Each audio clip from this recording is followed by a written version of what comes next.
Chapter 25. The Scorpion or the Grasshopper? Which?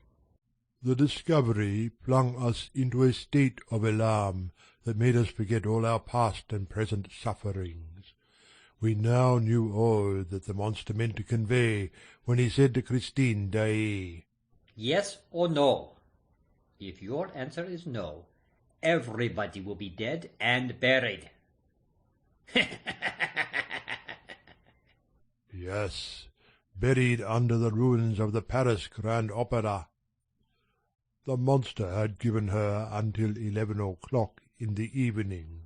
He had chosen his time well. There would be many people, many members of the human race, up there, in the resplendent theatre. What finer retinue could be expected for his funeral? He would go down to the tomb escorted by the whitest shoulders in the world, decked with the richest jewels. 11 o'clock tomorrow evening. We were all to be blown up in the middle of the performance, if Christine Daae said no. 11 o'clock tomorrow evening. And what else could Christine say but no? Would she not prefer to espouse death itself rather than that living corpse? She did not know that on her acceptance or refusal depended the awful fate of many members of the human race. 11 o'clock tomorrow evening. And we dragged ourselves through the darkness, feeling our way to the stone steps, for the light in the trapdoor overhead that led to the room of mirrors was now extinguished, and we repeated to ourselves, 11 o'clock tomorrow evening. At last I found the staircase, but suddenly I drew myself up on the first step, for a terrible thought had come to my mind. What is the time? Ah, what was the time? For, after all, 11 o'clock tomorrow evening might be now, might be this very moment. Who could tell us the time? We seemed to have been imprisoned in that hell for days and days, for years, since the beginning of the world. Perhaps we should be blown up then and there. Ah, a sound, a crack. Did you hear that? There, in the corner. Good heavens, like a sound of machinery. Again. Oh, for a light! Perhaps it's the machinery that is to blow everything up. I tell you, a cracking sound. Are you deaf? Monsieur de Chagny and I began to yell like madmen. Fear spurred us on. We rushed up the treads of the staircase, stumbling as we went, anything to escape the dark, to return to the mortal light of the room of mirrors. We found the trapdoor still open, but it was now as dark in the room of mirrors as in the cellar which we had left. We dragged ourselves along the floor of the torture chamber, the floor that separated us from the powder magazine. What was the time? We shouted, we called, Monsieur de Chagny to Christine, I to Eric. I reminded him that I had saved his life. But no answer, save that of our despair, of our madness. What was the time? We argued, we tried to calculate the time which we had spent there, but we were incapable of reasoning. If only we could see the face of a watch. Mine had stopped, but Monsieur de Chagny's was still going. He told me that he had wound it up before dressing for the opera. We had not a match upon us. And yet we must know. Monsieur de Chagny broke the glass of his watch and felt the two hands. He questioned the hands of the watch with his finger-tips, going by the position of the ring of the watch. Judging by the space between the two hands, he thought it might be just 11 o'clock. But perhaps it was not the 11 o'clock of which we stood in dread. Perhaps we had still 12 hours before us. Suddenly I exclaimed, "Hush!" I seemed to hear footsteps in the next room. Someone tapped against the wall. Christine Daae's voice said, Raoul! Raoul! We were now all talking at once on either side of the wall. Christine sobbed. She was not sure that she would find Monsieur de Chagny alive. The monster had been terrible. It seemed, had done nothing but rave, waiting for her to give him the yes which she refused. And yet she had promised him that yes, if he would take her to the torture-chamber. But he had obstinately declined, and had uttered hideous threats against all the members of the human race. At last, after hours and hours of that hell, he had that moment gone out, leaving her alone to reflect for the last time. "It is 11 o'clock. 11 o'clock all but 5 minutes. The 11 o'clock that is to decide life or death. He told me so just before he went. He is terrible. He is quite mad. He tore off his mask and his yellow eyes shot flames. He did nothing but laugh. He said, 'I give you 5 minutes to spare your blushes. Here. He said, taking a key from his little bag of life and death. Here is the little bronze key that opens the 2 ebony caskets on the mantelpiece in the Louis Philippe room. In one of the caskets you will find a scorpion. In the other a grasshopper, both very cleverly imitated in Japanese bronze. They will say yes or no for you. If you turn the scorpion round, that will mean to me when I return that you have said yes.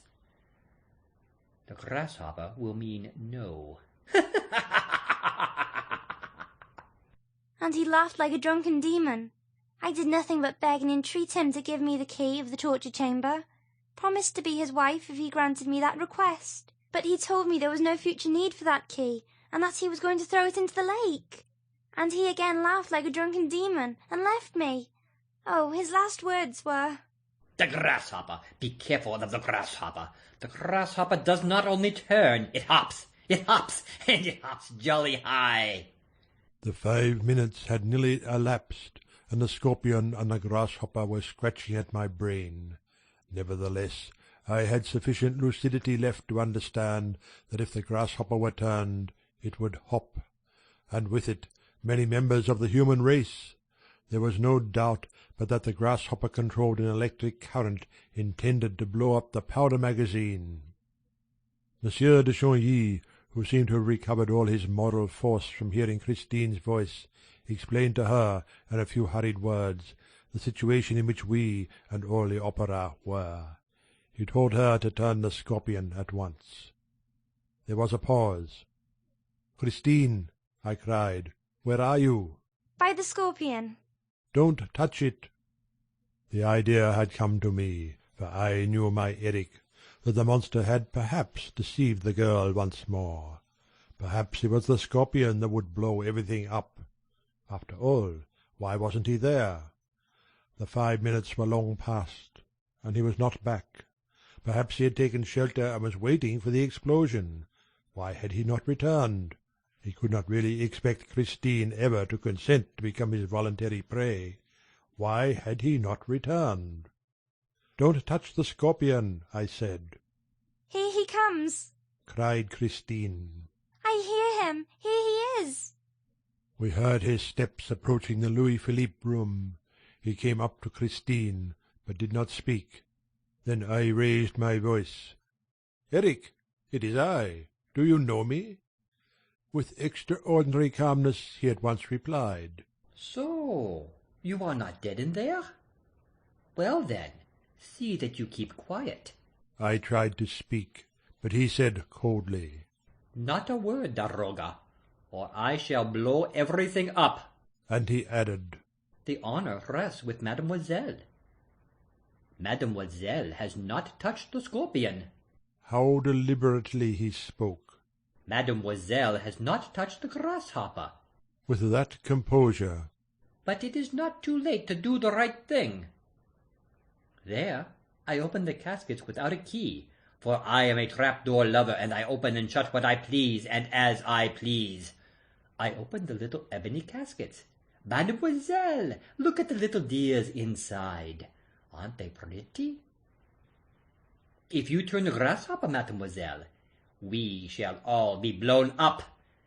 There is enough gunpowder under our feet to blow up a whole quarter of Paris. If you turn the scorpion, Mademoiselle, all that powder will be soaked and drowned.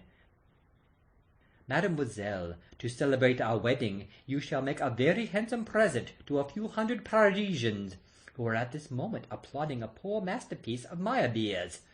You shall make them a present of their lives. For with your own fair hands you shall turn the scorpion, and merrily, merrily, we shall be married. A pause, and then, If in 2 minutes, mademoiselle, you have not turned the scorpion, I shall turn the grasshopper, and the grasshopper, I tell you, hops jolly high. The terrible silence began anew. The Vicomte de Chagny, realizing that there was nothing left to do but pray, went down on his knees and prayed. As for me, my blood beat so fiercely that I had to take my heart in both hands, lest it should burst. At last we heard Eric's voice. The 2 minutes are past. Good-bye, mademoiselle. Hop, grasshopper!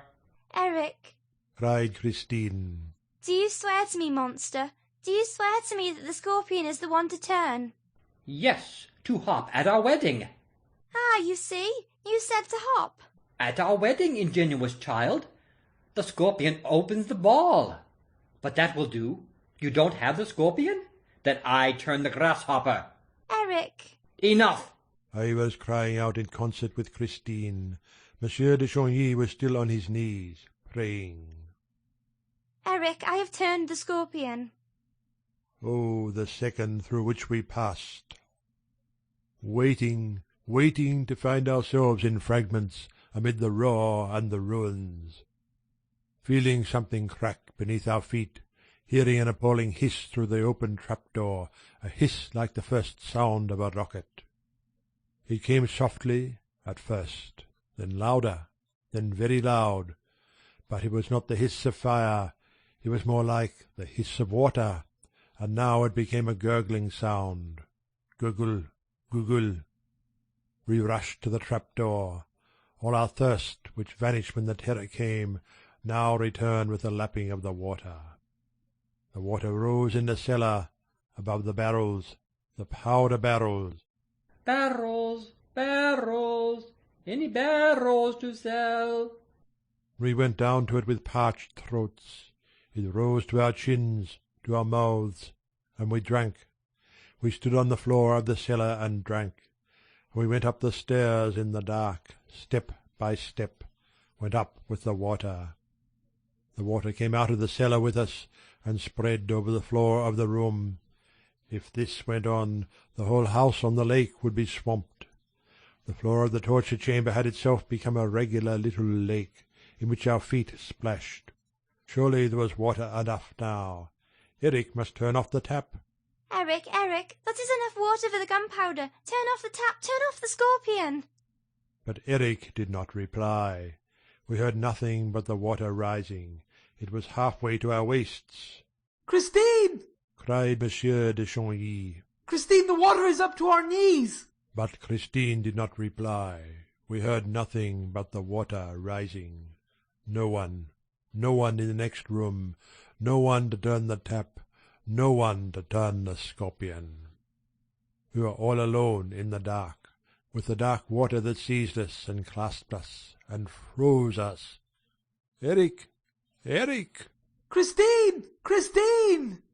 By this time we had lost our foothold, and were spinning round in the water, carried away by an irresistible whirl, for the water turned with us and dashed us against the dark mirror, which thrust us back again, and our throats, raised above the whirlpool, roared aloud. Were we to die here, drowned in the torture chamber? I had never seen that. Eric, at the time of the rosy hours of Mazenderan, had never shown me that through the little invisible window. Eric! Eric! I cried. I saved your life. Remember, you were sentenced to death. But for me, you would be dead now. Eric! We whirled around in the water like so much wreckage. But suddenly my straying hand seized the trunk of the iron tree. I called Monsieur de Chagny, and we both clung to the branch of the iron tree. And the water rose still higher. Oh, can you remember? How much space is there between the branch of the tree and the dome-shaped ceiling? Do try to remember. After all, the water may stop. He must find its level. There, I think it is stopping. No, no, oh horrible! Swim, swim for your life! Our arms became entangled with the effort of swimming. We choked. We fought in the dark water. Already we could hardly breathe the dark air above the dark water, the air which escaped, which we could hear escaping through some vent-hole or other. Oh, let us turn, and turn, and turn until we find the air-hole, and then glue our mouths to it. But I lost my strength. I tried to lay hold of the walls. Oh, how those glass walls slipped from under my groping fingers! We whirled round again. We began to sink. One last effort. A last cry. Eric! Christine! Gurgle, gurgle, gurgle, in our ears. Gurgle, gurgle. At the bottom of the dark water our ears went gurgle, gurgle. And before losing consciousness entirely, I seemed to hear, between two gurgles, Barrels, barrels, any barrels to sell? End of chapter 25.